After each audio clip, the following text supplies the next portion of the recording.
చంద్రబాబు గారు మాట్లాడుతూ ఉన్నారు. మీ అందరినీ పారిశ్రామికవేత్తలుగా తయారు చేసే బాధ్యత మీకు తెలిసిన పని. పచ్చళ్ళు పెట్టడం, లేకుంటే చిన్న చిన్న పనులు చేయడం, ఏ పని చేయగలిగి చిన్న హోటల్ పెట్టుకోవడం, ఏం చేయాలనో చేయించే బాధ్యత నాది. అలాంటి ట్రైనింగ్ ఇప్పిస్తా, అది అందిపుచ్చుకునే బాధ్యత మా తెలుగింటి ఆడపడుచులని చెప్పి అధికారం రాకముందు పేదవారిని కోటీశ్వరం చేస్తా, మహిళల్ని కోటీశ్వరం చేస్తా, మాది మహిళల ప్రభుత్వం, మంచి ప్రభుత్వం అని మాయ మాటలు చెప్పారు కదా సార్.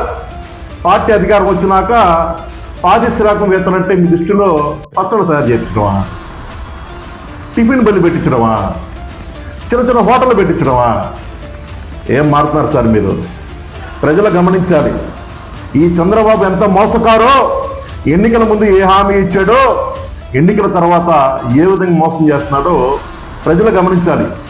జగన్మోహన్ రెడ్డి గారు అధికారంలో ఉన్నప్పుడు ఏ విధంగా మహిళలకి న్యాయం చేశారో, మహిళలందరికీ డ్వాక్రా రుణాల ద్వారా వివిధ వ్యాపారాలు పెట్టించాడో ప్రజలను తెలుసుకొని ఈ చంద్రబాబుకి 2029 తగిన గుణపాఠం నేర్పించాలని చెప్పేసి కోరుకుంటూ జై జగన్, జై హింద్.